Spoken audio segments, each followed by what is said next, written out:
Hey troops, welcome to the channel Dit Commando. My name's Ryan and I'm a former Royal Marine from the United Kingdom. So today we're going to be reacting to something really good, okay? Thomas Patrick Payne's Medal of Honor story.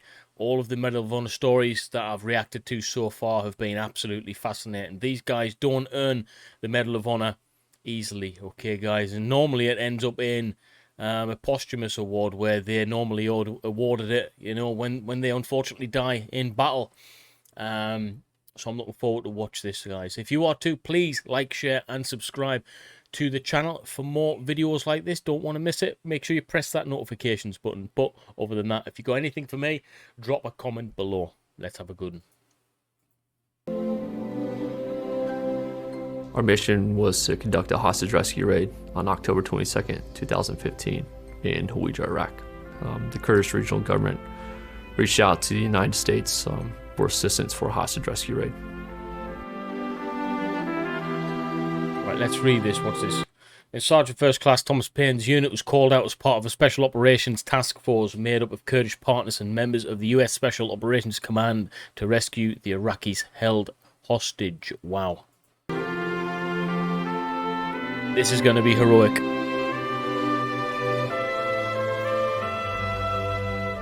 For this mission, I was the assistant team leader. My team was responsible for one of the buildings that the hostages were being held in. What was significant is that there were freshly dug graves, and if we didn't action this target, then the hostages will probably be executed. There she is, there's the American flag. At that point, it was our duty to bring those men home. Never leave a guy behind. Okay, so after a week of planning, rehearsing and prepping for every contingency, Payne and his team boarded the helicopters and took off for the hostage location. Right, let's get it. Let's see what this is all about. And that's when you make that transition from soldier to warrior. And that's when all joking stops, and that's when you do your last minute checks. And yeah, that's when it's game time.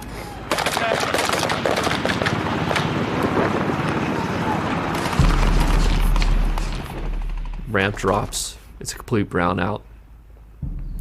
Part of the compound was already in a pretty intense firefight. As we maneuver to our building, we throw up the ladders. Part of my team maneuvers to their blocking position.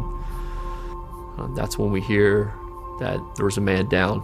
Oh man! It was Master Sergeant Josh Wheeler. Payne's medic moved to the other team's location to provide aid, while Payne and his team continued with their mission to free hostages in the first building. Wow. The Kurdish forces were initially hesitant to move and needed some motivation. That's when one of my teammates looked him right in the eye and said, "Follow me."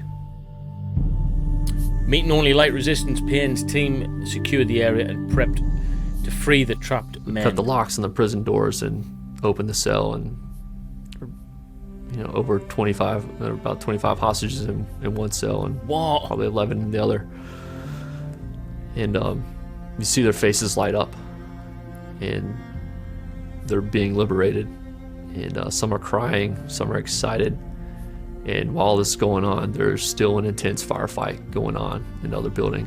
You can see the flames, you hear all the explosions going on, and they hear on the radio urgent call for assistance. And that's when I looked at a teammate, told him, "Hey, let's get in the fight." He said, "Let's go." Real life supermen. So Payne and his teammates moved towards the roof of the burning building where the second team had called for help. They continued to receive constant fire from the enemy to the west and from the building directly below them. Yeah, when we're on the roof, the enemy's right below us. The smoke and the kind of repelled us from maneuvering down. And that's when they're yelling at us and we're yelling at them, and we're employing small arms and hand grenades on the enemy combatants below. And that's when you hear suicide bombers initiating their suicide vests right below us and shaking the rooftop. Don't say that, man. Payne's team was unable to enter the building from the roof. They quickly moved under fire to the first floor and attempted to breach the walls and windows. As they worked their way into the building, the team began taking casualties. And once you're able to control your fear, that's the bridge to personal courage. And personal courage is contagious on the battlefield. One of the teams was holding down the breach point all the way down to their last magazine. You know, bullets are passing through their uniforms, and peek in the breach, and I see the same prison door that was on the other building. This is a crazy story. Payne would be exposed to direct enemy fire if he attempted to cut the lock himself, but he knew the hostages trapped inside the burning building would die if something wasn't done. I call for a set of bolt cutters, and Sergeant Major's like, "Hey, I got you." They begin engaging any combatants in the back room. There's a small foyer I was able to maneuver into and cut the top lock. This is crazy brave. The smoke and enemy fire forced Payne to move back to a safe position, but there was still a second lock that needed to be cut. After the Kurdish forces were unsuccessful, Payne put himself... Took the bolt cutters back from him. It's difficult to breathe. So he's put himself back in enemy fire to be able to, you know, save these individuals' lives, the people's lives who he doesn't even know, all right? That's how courageous these men are. They're like real-life superheroes. They're coming in to save the day. People they don't even know. They've been heroic. They've been courageous. They've been brave. Man, I just respect them so much, guys, okay? I'm proud to have these as our brothers. Smoke pouring out. It's hot. I was able to cut that bottom lock, and it bumped out and tell them, "Hey, CQB, CQB." Close quarters battle. As the team moved inside, a call came over the radio that mandatory evacuation order was being given. When we hear that the building is starting to collapse. Whoa. So the building is starting to collapse. We're getting shot at. It's on fire, and we have hostages inside. It was a mandatory evacuation call. So my sergeant major is pulling the guys from one of the rooms, and I'm like a third base coach, waving them through the initial breach point. And I snatch ISIS flag off the wall, stuff it in my pocket. Wow. I see that the train of hostages had stopped. So I grabbed one of the hostages and moving through the breach point to get the train of hostages going. This is back incredible. into the building and noticed that one of the hostages had basically given up on life. So he's over 200 pounds, a big fella, and so I basically grabbed him, you know, by the back of the collar and drug him through the breach point. At that point, then I ran back in for one last check. Incredible. As Payne exited the building the third time, he gives last man. Then my sergeant major told me that, hey, for them. you get him out of the other building. So basically made a human wall. And right. So just to put this into context, guys, it's been undersold a little bit here. Okay. He's quite a humble guy, but to just kind of reiterate that this building's coming down around him. Okay. The building is physically it's on fire.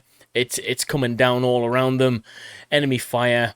You know, the levels of dangers that these individuals are prepared to put themselves through, risking their own life every single second to be able to save the lives of people they don't even know.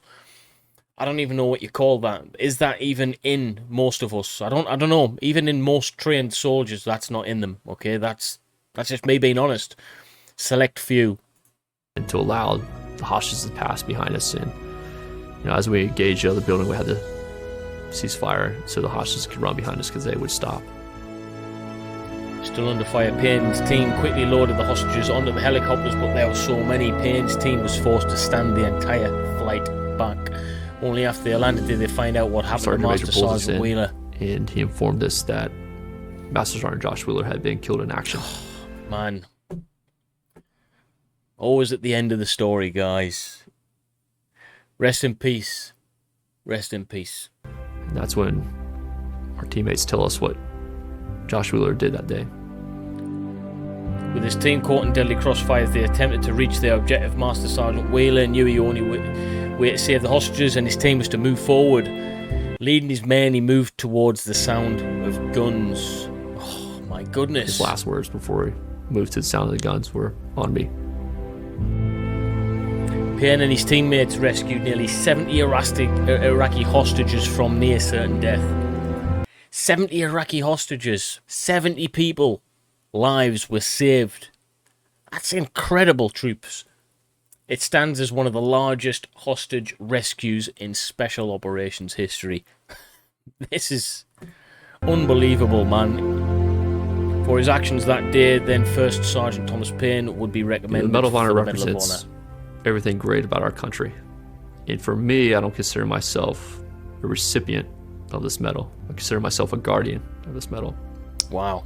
And what's important for me is that my teammates' legacies will live on with this Medal of Honor. The Guardian.